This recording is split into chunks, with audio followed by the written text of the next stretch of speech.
It was going to be two parts this evening. We're going to look back at first, for the first half, and then for the second half, we're going to maybe look forward, what's next, that kind of thing. So, first question, if you like.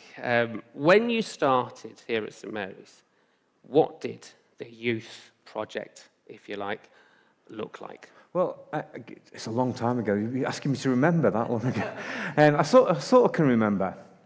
I'll just warn you something before we get into all the questions, actually. I used to like a lot of cricket. Has anybody played cricket?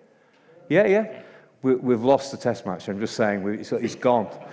Ben Stokes has retired from international cricket. Another Cumbrian retiring. But I was an opening batter. I was quite good. I played for the county. I was an opening batter. And I used to go in and start the innings. And I was a bit like Jeff Boycott. Does anybody remember Jeff Boycott? Mm. Yeah? I can see some of you about my age. And he used to go in and he'd stay in. He'd score 20 runs in the whole day. But he would stay in. And that's what I was like. I was that opening batter that went in and scored 20 runs in 45 overs. But I was never out. I just kept on going and going and going till even my own teammates were going, go on, have a slog, because he knew I'd be out if I did that. And that's a bit what this job's been like, isn't it? Now my own teammates are saying, have a slog, get yourself out the door. I am, but when I came, I guess I came because somebody had asked me from this church whether I'd consider coming here, and through a long process, actually, it was the interviews. I ended up here, and I had an office in Old Homely. Some of you remember the building that used to be down where the new building is now. I was given this office. I went into the office, and there was some things there to greet me. There was a Unihoc bag that had a full set of red sticks in it, and there was a yellow one missing, and one set of goals, and some books on how to do youth work. Well, I didn't look at them. But the Unihoc did impress me. And the way I got around the fact that we didn't have a full set of sticks for everybody is I went in goals and I was allowed to kick it. So that's how we did. And that was pretty much it, really, to be honest. There wasn't really a youth project to speak of. There was a Cypher group and a Pathfinder group, and my job description said I needed to look after them and maybe develop some other ideas of ways what we're going to do. Say, what was your objective? What was the aim when you came here? What had you been asked to do? I mean, I've noticed the first thing on the list here of your main duties and responsibilities is to be tolerant of young people. Well, I've never managed that. I've never managed that. Literally, that's the first one on the list. It's a really interesting. I looked in my HR file. I don't know if you're allowed to do that. Actually, can I say that publicly? I did. I had a look because I wanted to see what job I was supposed to do when I came here, and these were the things that I was asked to do. There was a personal spec of which be tolerant. That's how I read it anyway. Be tolerant of young people. I thought, well, I actually quite like them. It's not going to be difficult to be tolerant. And there was a whole bunch of other things as well. But the things were this: look after the church-based clubs, that's the Cypher and Pathfinders, and then develop a strategy for open youth work. And the last one was motivate leaders. And then there's something about child protection policy, but we don't need to go to that because it's changed, like safeguarding now, isn't it? But that was the main thing. And do you know, at the time we weren't really doing any open youth work meant outreach youth work. And I thought about it for about 6 months before I came up with the idea for the Village Youth Project, along with some people who were with me last night. We had a bit of a party last night. Well, they were partying. I was crying at the front. But there was Danny Mannion was there. She was one of that first group. And Tina Green was there. She's part of that first group as well. And Richard Williams was part of that first group who put the whole plan together for what would become the Village Youth Project and the bank and all the different activities that go on. That was outreach. Yeah. So were you saying that at that point the youth consisted of folk from in the church only? Yeah, mainly, yeah. So we met as a Pathfinder group at Shirley and Eric Rosie's house in their front room down the road, and it wasn't particularly big. There was a few of us. There was a small group, and then in the evening we had Cypher in Homely. It was a slightly bigger group, but they were mainly children who'd grown up within the church, and that was the way I liked it, to be honest. And I liked it as well. I had a great time. Chris was with me, and Paul Eden, if he's around, he was there as well, and Matt and Julie, and we had a good group. But the challenge was, is that it? You know, there was a lot of young people in this village, in this area, who the church wasn't reaching. So you developed, I know you've talked about courses to clubs. Can you elaborate on what that consisted of? So we set up the Village Youth Project as a drop-in outreach, and I'm not exaggerating. I stood outside Barclays Bank, which isn't there anymore, so you probably don't know where that is. I stood outside Barclays Bank saying, we've opened over the road, giving leaflets to people as they went past, and a few people went in. We just opened two after-school drop-ins a week, went to 3 and went to 4 eventually. And then on the back of that, as more and more young people started to come, we thought, well, we want to do something with them that's more than just a drop-in, just coming in, having a quick chat and going out. And so we developed an idea to have courses, 6-week courses, that would be like special interest courses. So we did all sorts of things. You had loads, didn't you? Managed to get it funded by the council, which in those days was a possibility. And we most Friday nights we had something going on. So we did snowboarding. These guys who are in the youth project now are going, how come this fun stuff doesn't happen anymore? But we did snowboarding, we did skiing, we did windsurfing, we did you name it, we did it. Go-karting, but we did it for 6 weeks only. And apart from the minibus journey there and back, you didn't really get a chance to talk to people as much as I wanted to, because we wanted to sort of build relationships with people. And people would come if they were interested in snowboarding. They'd come for that 6-week snowboarding skills thing, and then we wouldn't see them again unless we did snowboarding again. Or the same with skateboarding. We'd get skateboarders for a few weeks, and then we would go off to Ramp Works. I don't know if that exists anymore. We'd go to Ramp Works, do a bit of skateboarding, but we'd never see those kids again. And so we changed what we did from these courses to clubs, which was basically like the courses just going on forever. So instead of it being like 6-week blocks, it became like forever clubs that you could join. And because it was a forever club, every Tuesday night you were seeing the same people and getting to know them so much better. And at the end of the day, that's what youth work is about, isn't it? It's about creating safe places for people to develop and to do life. And if you want to work with young people, which I did, and doing life with them is the best way of doing it. And so we developed those. And at one point, I wrote a list down here. At one point, this was the list of clubs that were happening. They were all happening at the same time. There was one called Breakout, which is a kayaking club that did sea kayaking as well. There was one called Gripped, which was a rock climbing club. There was one called Unique, which was us playing shop. Does anybody remember that? Us playing shop. It didn't work out so well in the end. The shop didn't make any money. But it was fun playing. We had a thing called Elite Dance, which I think was dance. I didn't actually go to that. For anybody who was here last night and saw some of those videos, you'll realise that it's not really in my skill set, dancing. Every bad dance I've ever done in front of young people was on video to watch. It was shocking. And then we had a gospel choir, then we had School of Rock, then we had a mountain biking club, then we had one called Lights, Camera, Actions, which was video editing and live stuff like this. And then we had TTB, some of you know about that still carries on, and the Melt Young Leaders scheme, and we also had a year-out scheme called Forge as well. So that was where we got to. I mean, by doing all these clubs, you're very much outward-looking, aren't you, rather than inward-looking, and you're attracting people in. And you've mentioned there the importance as in youth work of building relationships, and that allowing you to build those relationships. Well, it wasn't just me, because obviously I didn't run all them clubs on my own. I was involved in quite a lot of them. Me and Kat were chatting about it a few weeks ago, and we went, how did we do that? We were bonkers, weren't we? I said, how did we manage to do that many things? And she went, I was single. and there was more of us. There was quite a lot of us. A lot of you guys that are here tonight were involved in those clubs. And actually, we created the clubs so as we could do life with young people, doing what they enjoy doing. And you know what? When you're doing stuff like that, you enjoy it as well, and you share an experience, and then a conversation isn't difficult to have, is it? Because, so I was talking to somebody last night who came to Unique, and they said it was so brilliant to sit down with some of the older ladies from here. They quoted some names.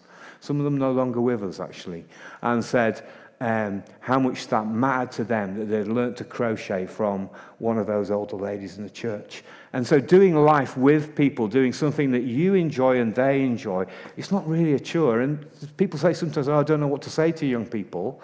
Well, we've all got something in common. You know, we'll always find something that we've got in common, but we won't find it out unless we have a conversation with them, will we? We won't find out what they're interested in, and they won't find out what you're interested in. You won't be able to get to know people, and that was the brilliant thing about clubs, was that. And then to go one step on from that, I don't know, are we watching a video? Are we supposed to have watched a video? Is there a video? Well, we can watch that in a bit. Yeah, okay, come on. So should we watch the video now? Should we watch the video now? I think that if you ever want a job where you can get out of bed every day and work with people that are exciting, that are vibrant, that want to change the world, that want to do 1,000,001 things, then youth work is the job for you.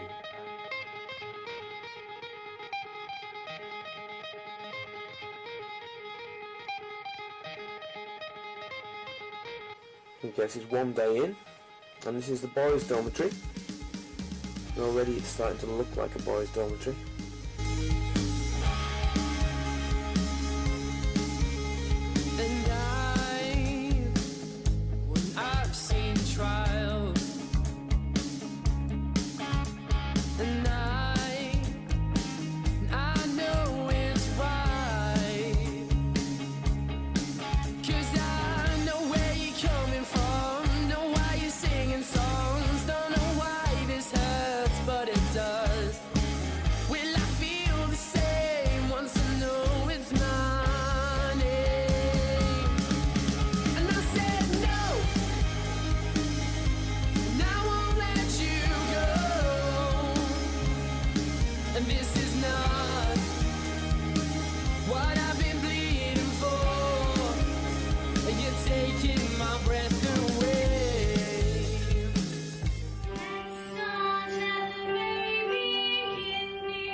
So enemies beware. I've never seen a king or beast with quite so little hair.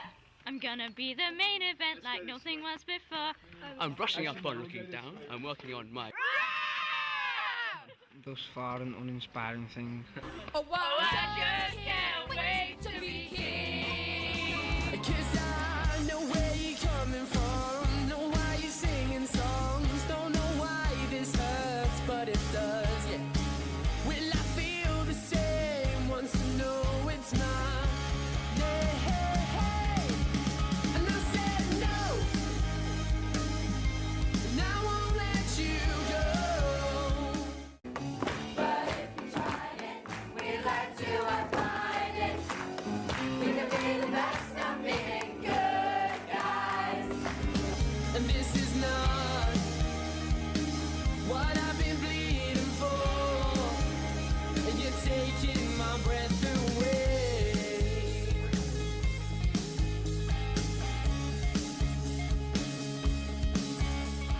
5, 6, 7, 8. We are the Queen of Angels choir, putting the sis back in Genesis and taking the good word up a third. We may have been blind, but now we see, singing for the Savior sisters. I've been thinking about ya since receiving your call. Can't see living without ya. You got me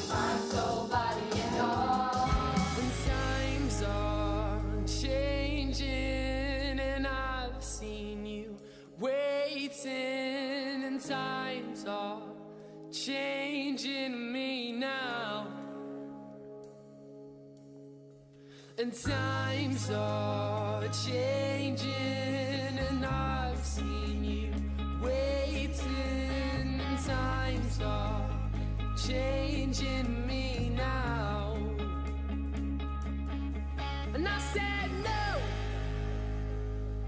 and I won't let you go.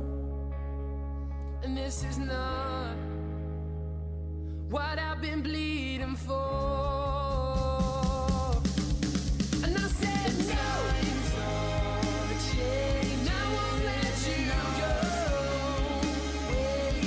And this is not what I've been bleeding for. And I said no, times are changing, I won't let you go. And this is not what I've been bleeding for. You're taking my breath away.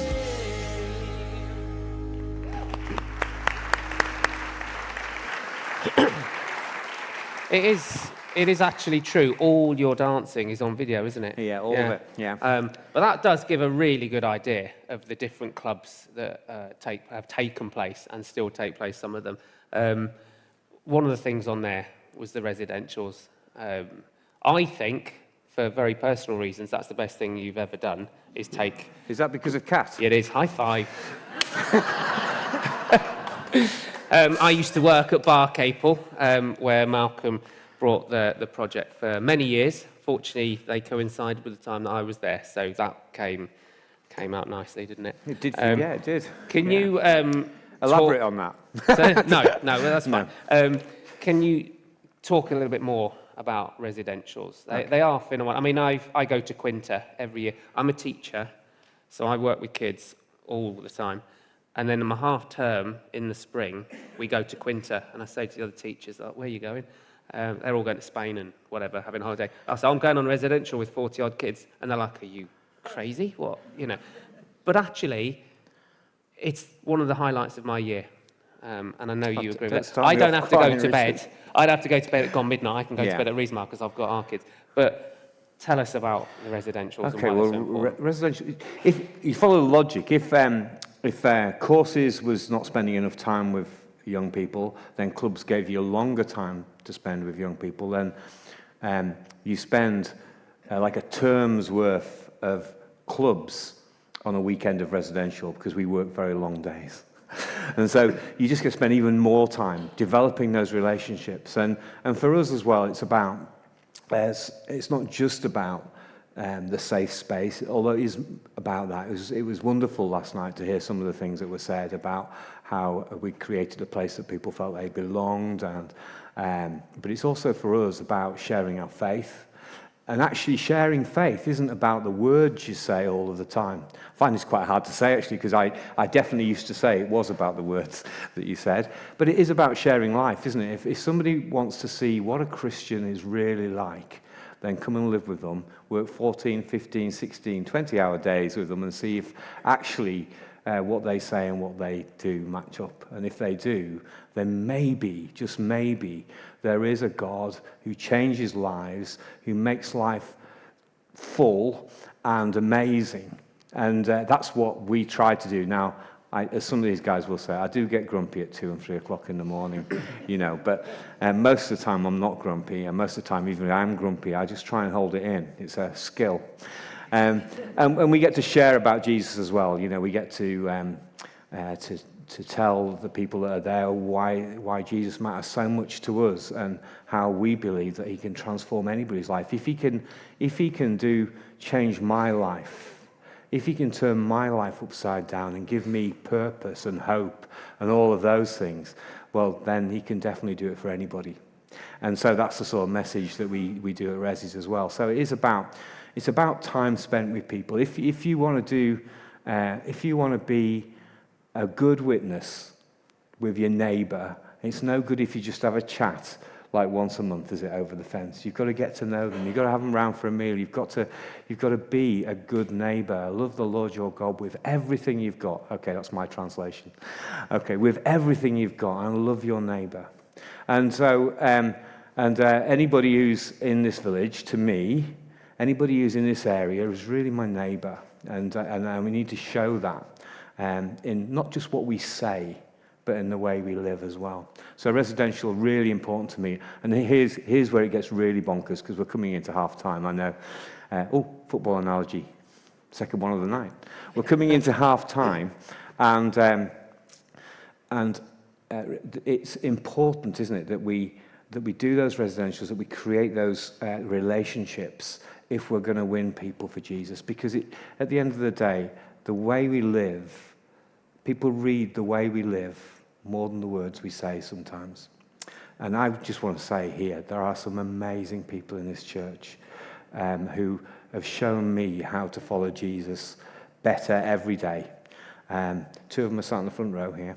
And they show that in the work that they do with our young people as well. Nan and Grandad on the front here, who come every year to Quinta and to Keswick. And if you ask them about any of these young people here today, they'll be able to tell you about them. Why is that? Oh, because they spent time with them. And that's one of the things I want to get over to tonight, really, is, as I move on, then get to know these young people. There are lots of them here tonight, and there are lots of them around church, but we sometimes just don't see them. Sometimes we just think, well, where's the 50, where's the 60 that we used to have 40 years ago? And we forget that there's 1s and 2s and 10s and 15 that you need to get to know, that you need to spend time with, if you're going to be a real witness to what it means to be a follower of Jesus. Yeah, and that is really important, isn't it? It's how you live it out. Before half-time, Yeah.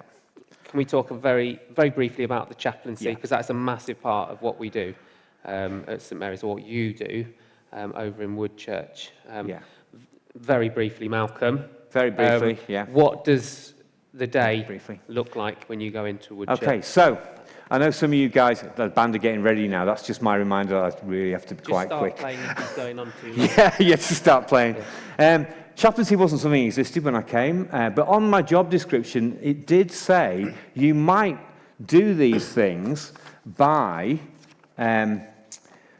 doing residentials, by encouraging people to go to Christian camps, and by doing some secondary schools work. And it sort of happened out of the blue, because before I came here, that's why I did. For 9 years, I worked in Carlisle as a schools worker. That's what I did. I went to schools every day and did assemblies and all that sort of stuff. And so when I came here, it seemed logical that during the day, I'd try and work in school. So I went down to Woodchurch High School when I first came, sat outside Beryl Holt's office, knocked on the door, went in, OBE now, I think she got an OBE, Beryl. Went into her office and I said, look, I'm the local parish youth worker. I'm a Christian. I'm from St Mary's. And she went, oh, you're Christian, are you? And I said, yes, I am. She said, I like Christians. I'm not one myself. Beryl's not here tonight, is she? No? Just checking. I'm not one myself. You saw that as a challenge, didn't you? I like Christians. And she said, they work hard. And you know, that's absolutely great, isn't it, when somebody says that? And so I had a year-out scheme at the time, and so I decided that some of the year-out people would go into school and they'd just be good news. They wouldn't get to do assemblies or anything like that. And they went in and they helped Lyndon and some of the others. I don't know if Miss Burton, if they helped you, but there was people like Robin and Amy went into school, and they went in and they helped answer phones and they put displays up, and I used to drop them off and say, just be good news. That's all you've got to do. Just be good news to the school. And that's all we did pretty much. And then a number of years later, a teacher from school came to me and said, I don't suppose you've ever considered the chaplaincy here at Woodchurch High School. We're becoming a Church of England school and we'd love to have a chaplain. And I said, well, I think we could do it as a team, and it is a team. It's not just me. I think we could do it as a team. And then I sent one of my team down there for a bit.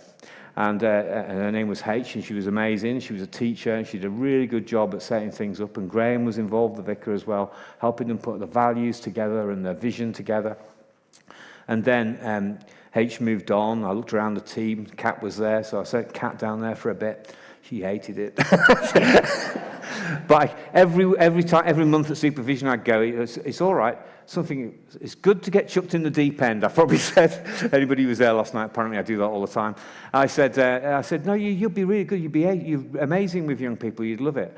But, about 18 months later, Kat didn't come to see me, but talked to somebody else. Thank goodness. She talked to somebody else and said, look, I'm really not enjoying it. It's not my bag.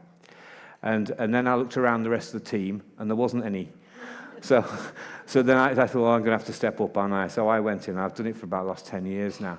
And so chaplaincy involves lots of things. It's talking to the adults every Monday morning at the briefing, giving them an idea of what the collective worship is, praying with them, reading the Bible with them.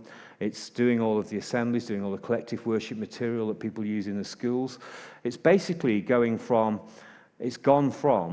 go in and be good news to distinctive Christianity, and in what is a very short space time for a school's life, really. I don't know if we've got time to watch the video, have we? I think it might be probably worth not. watching it. We worked out, didn't we, that since 2012... Well, you did. I couldn't do the maths. Well, yeah. I helped you, Malcolm. Yeah, thank you. You were fine. Yeah. Since 2012, which is when the chaplaincy started, it's about 5,500 children in that school are involved with the collective worship. They're hearing you speak. And however many teachers in that time have come through Wood Church. It's an incredible number of people that are hearing about Jesus, isn't it? Yeah, it is. Sure, So isn't God amazing? Like Christians, they work hard to... we'll show you a video anyway. yeah, let's watch the video. This is last week's collective worship video. Sorry, Harry.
We've thought over the last couple of weeks about having a healthy body and a healthy mind, but there is another aspect to what makes us human.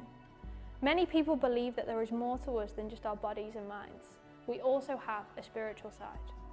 The human spirit includes our intellect, emotions, fears, passions, and creativity. We're able to think, feel, love, design, create, and enjoy music, humour, and art, all because of this spirit within us. The spiritual part of who we are also gives us an awareness of something greater than ourselves. It includes an awareness of God and the ability to have faith and connect with God. The Bible defines faith as that which makes us sure of what we hope for and gives us proof of what we cannot see. Faith isn't a belief with no reason, nor is it an intellectual understanding. It's a willingness to trust and rely on God. For Christians, this trust in God, this faith, is the foundation under everything that makes life worth living. Just as our eyes give us sight of the material world, faith gives us sight to the invisible spiritual world. It's through this spiritual lens that Christians view life. Whether that's looking at the world in all its wonder and thanking God for creating it, or believing that there is meaning to life, or maybe even that there is life after death. Christians believe that there is a spiritual aspect to who we are and the world that we live in. For Christians, their spiritual life is even more important than their body and their mind. That's because it's the part of them that lasts. To maintain a healthy spirit, Christians will talk to God, read the Bible, and meet with other Christians to worship together. Perhaps you haven't thought about having a spiritual side before, but it's worth spending some time thinking about. Our core beliefs affect who we are and how we view the world around us. What is it that you believe? About Malcolm, building relationships. We're looking forward now. During your time at St Mary's, we've seen a lot of change, and you've said the one thing that doesn't change is the need for relationships. Yeah. We want to provide a sense of belonging, a safe place for these children. What can we do as a congregation? Because the world is changing, church is changing, children are changing, social media, this is all changing. What can we do as a congregation to support the youth at St Mary's? Well, there's, change is a word we're all a bit scared of, isn't it, really? And we worry about it a lot. And there's a few things that I think, as a church, we need to think about as we move forward, I guess. And what makes change successful, in my experience, and I haven't got the world's most experience, but in my experience of being in this church and my job before, these are the things. I've written them down because I'm very absent-minded these days. So the first one is this: clear vision and strategy.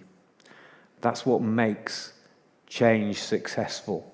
It's always being sure of the vision that you have for where you want to be, not being happy or settled with where you are, and working out how you get there. That's really important, the how you get there bit.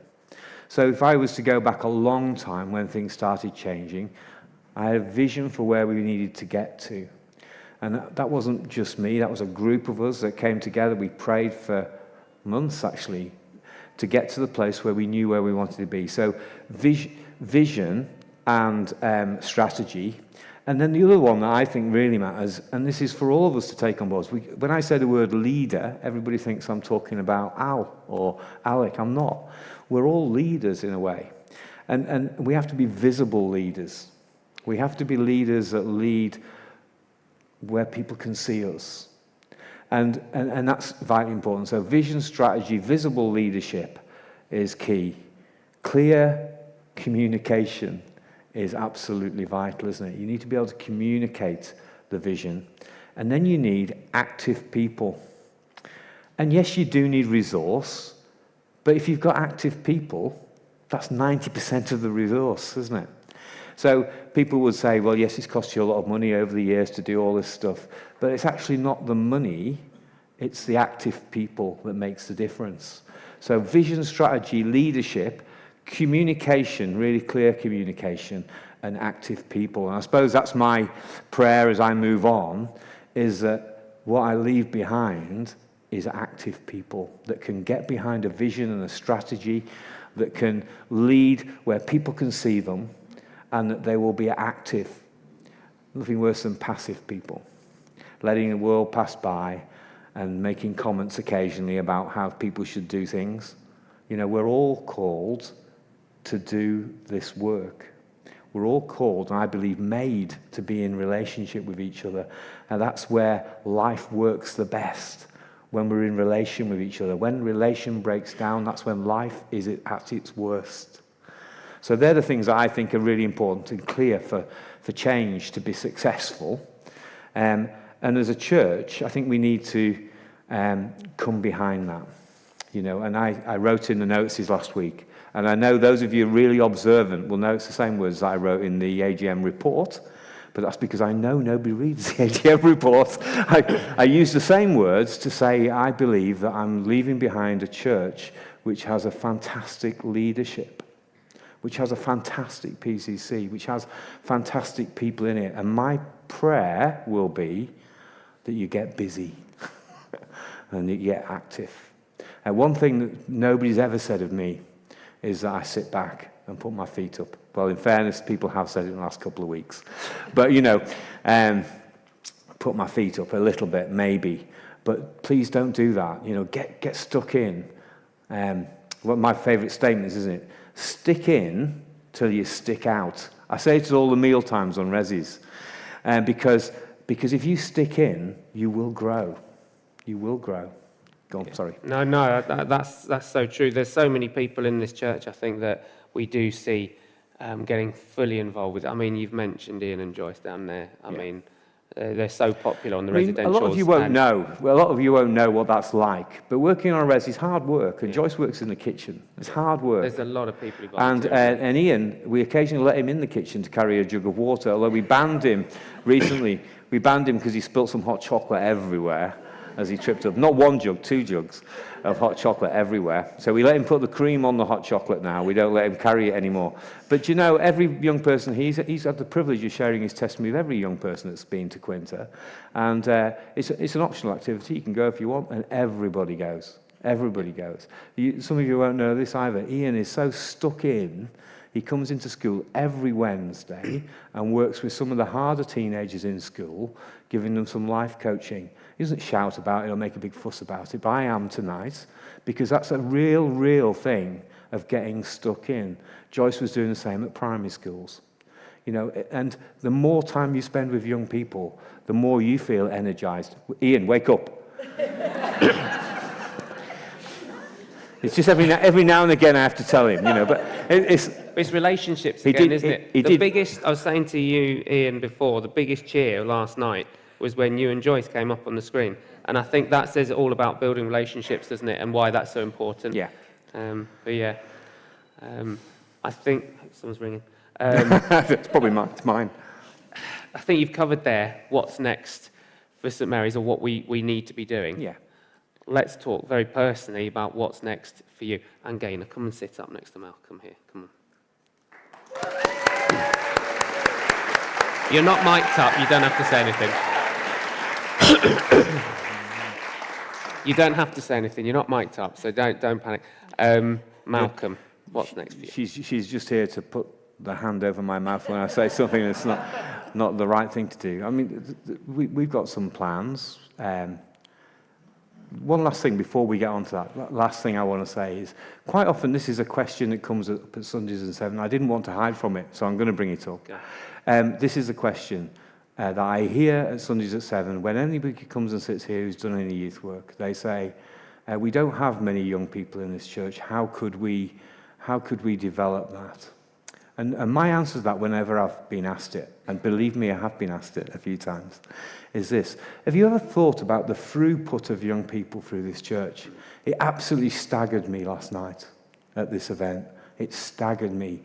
The number of people who have come through this church, and they don't stay in this church because most of them go off to university, to big exciting cities, and they stay there, and they don't come back to the Wirral, very rarely come back to the Wirral to set up home. But have you ever sat back and thought about the throughput, the number of young people that are still going through this church? Thousands. And it's thousands. And I was blown away last night with the number of people, not just the people who stood at the front and spoke, but the ones who came up afterwards and just were telling me about how stuck in they are to church. The letters, the notes, going, wasn't it, last night? The notes of people that were saying how much this church had absolutely changed their lives, and they were living that life somewhere else. So when we're feeling a bit like, ooh, it's hard this, just think about that throughput. Think about those young people that have come through this church, have gone somewhere else, and they're blessing the socks off another church, and so many of them are. Yeah, that thousands is likely to turn into hundreds of thousands, really, when you think about the impact that the people who've come here, Yeah. that they're making Oh, elsewhere. yeah. You're talking about Johnny and John last night that were speaking about how they're sharing the gospel to other people and changing people's lives through the relationships they've had in this church. And I think that's really And important. you never know the impact that you're going to have getting involved with young people and with children. You never know the impact that that's going to have. You scatter some seed and you see what God does. You can't be responsible for anything else. We might not see the fruit. Might not see the fruit. But one day, if you're fortunate like I was last night, somebody will come back and say that to you. And so, think about that. When you're feeling a bit down, when you're feeling like, oh, it's really tough this, we're not growing at the rate we want to, just think about that. Think about the people who were here last night, the 200 or so people who were here last night, who have come through this church and are living for God the best they possibly can, all over the country, a world, actually. Yeah. So what are we going to do? What are you doing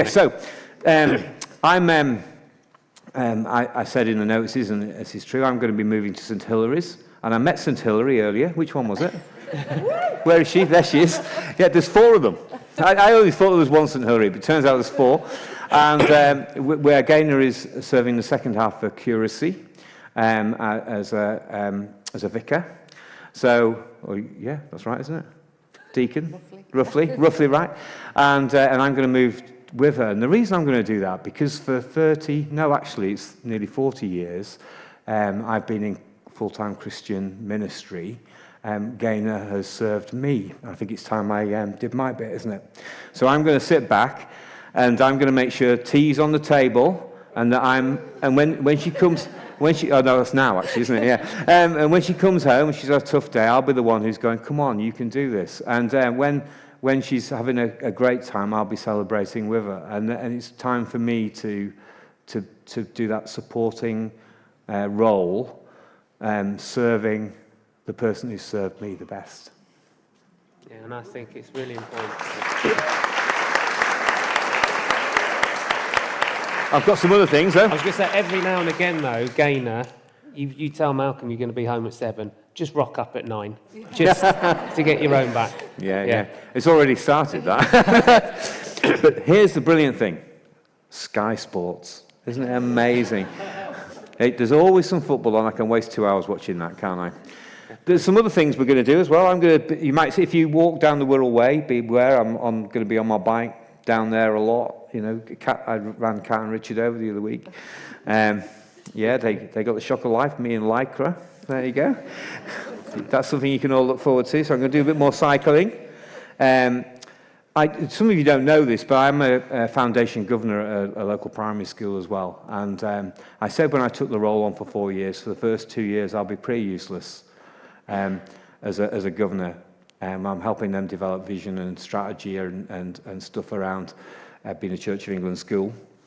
And I'm the safeguarding lead there. And it's only on the Woodchurch estate, just across the road. So, as some of you will appreciate, that's quite a big responsibility. So, for the next 2 years, I'll be able to throw myself at that and do that better, do that to the best of my ability, as opposed to try and fit it in when I can.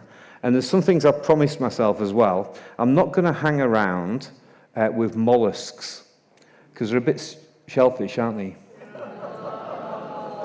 But what I am going to do... It did say on your job spec that you had to be humorous. That was actually one of them. It genuinely was, wasn't it? Yeah, it was one of them. Keep working at that. So they're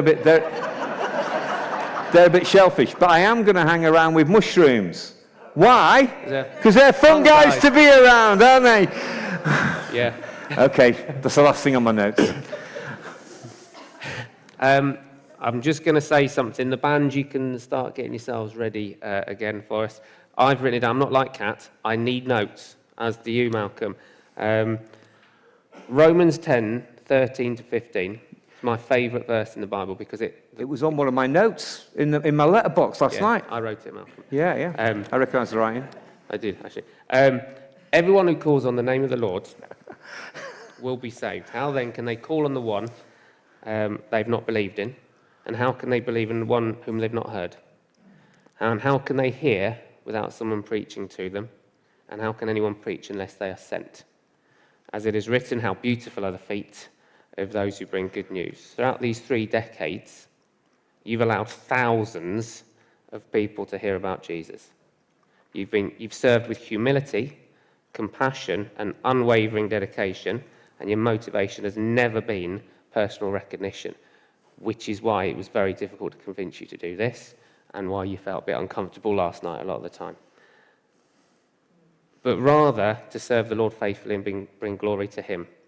You've helped young people discover a sense of purpose, belonging, and hope, often at times when they needed it most because it was lacking in their lives in other areas. There's a couple of quotes here from some of the young people who've been through the project. They're adults now. My teenage years were filled with little nudges from Malcolm in the right direction. He was encouraging me to be the best that I could be. He saw something in me and was unwavering in his commitment to encourage me and reach my full potential. Malcolm had your back and was endlessly patient and encouraging. Having someone who trusted and believed in me was life-changing and was pivotal in me becoming a functioning adult and someone who gives back to society. And another quote, Malcolm has an extraordinary talent for building relationships with young people from all backgrounds, including those who are often considered difficult, challenging, or hard to reach. He invests time, patience, and genuine care into individuals, helping them to discover their strength and build confidence. The bank became a place where I built lifelong friendships, developed confidence, strengthened my faith, and began to understand what I wanted to do with my life. Through Malcolm's encouragement and leadership, I found opportunities to develop skills, take responsibility, and believe that I was capable of achieving more than others expected of me. We need more Malcolms. There are thousands of stories like this. That's 2. There's thousands of stories like this. Your guidance, encouragement, and support have always been offered without judgment. And the impact that you've had on so many lives cannot be underestimated. We also want to thank Gaynor, as Kat did last night. Your steadfast support has been such an important part of this journey. Your partnership has been a blessing to our church and our community. And while we will greatly miss your leadership, we are deeply grateful for the lasting impact that you will leave behind. The values, faith, and example that you have instilled in generations of young people will continue to shape lives for many years to come. So thank you. He's going to be in work as normal tomorrow. It's going to be quite strange because it feels like you're finishing now, doesn't it? But thank you for all that you've given and continue to give to St Mary's and this community. And we pray that God will bless you richly, both of you, in this next chapter. And may you know how loved, appreciated, and respected you are by us all. Thank you. Thank you.